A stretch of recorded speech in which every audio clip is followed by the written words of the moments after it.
সবাইকে অক্ষয় তৃতীয়ার শুভেচ্ছা। আজ মা বাড়িতে রসগোল্লা বানিয়েছিলেন, পুরোপুরি দোকানের মতো স্বাদ। 1.5 লিটার দুধটি গরম করে দুধের পাত্রটি আঁচ থেকে নামিয়ে অল্প অল্প ভিনিগার দিয়ে ছানাটি কাটিয়ে নিতে হবে। ছানা কাটানোর সময় এই কিছু জিনিস খেয়াল রাখবেন।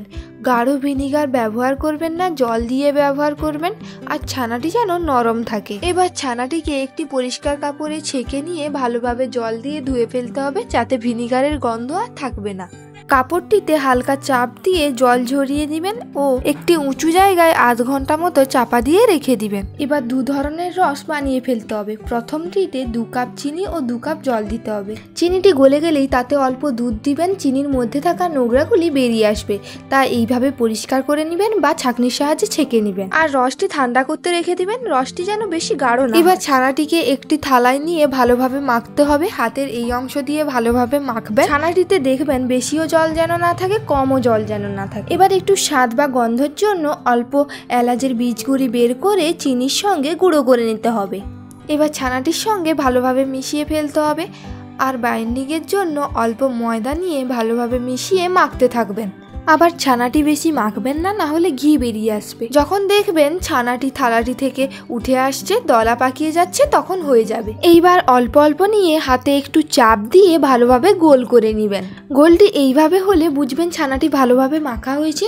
যদি গোলটির গায়ে ফাটল থাকে তাহলে আরও একবার ছানাটি ভালোভাবে মাখিয়ে নেবেন। এইবার আরেকটি চিনির রস করে নিতে হবে।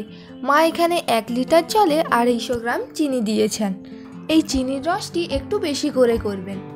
পরপর যদি এইভাবে করেন তাহলে দেখবেন রসগোল্লাটি দারুণ হবে। তাতে কয়েকটি এলাচ দিয়ে জলটি যখন ফুটতে আরম্ভ করবে, যে জায়গায় ফুটছে সে জায়গায় একে একে রসগোল্লাগুলি দিয়ে দিতে হবে। একটি হাতা দিয়ে নাড়াচাড়া করে দিবেন, তাতে রসগোল্লাগুলির সাইজ ঠিক থাকবে। এবার 10-15 মিনিট ঢাকা দিয়ে রেখে দিবেন। ঢাকাটি খুললেই দেখবেন রসগোল্লাগুলি ফুলে উঠেছে। দেখছেন কত সুন্দরভাবে ফেঁপে উঠেছে। এবার একে একে রসগোল্লাগুলি তুলে আগে থেকে করে রাখা রসে দিয়ে দিবেন। একটু সময় নিয়ে 5 ঘন্টার মতো রাখবেন, তাহলেই হয়ে যাবে। খেতে কিন্তু দারুণ হয়েছিল। এইভাবে ঘরোয়া পদ্ধতিতে বাড়িতেই বানিয়ে ফেলুন, তাতে আর দোকানে গিয়ে কিনতেই হবে না। কুটুম বাড়িতে গেলে বাড়িতেই রসগোল্লা বানিয়ে নিয়ে যেতে পারবেন। দেখুন রসগোল্লাটি কত সুন্দরভাবে ফেঁপেছে আর নরম তুলতুলে হয়েছে। ভিডিওটি ভালো লাগলে অবশ্যই লাইক, শেয়ার, কমেন্ট করতে ভুলবেন না।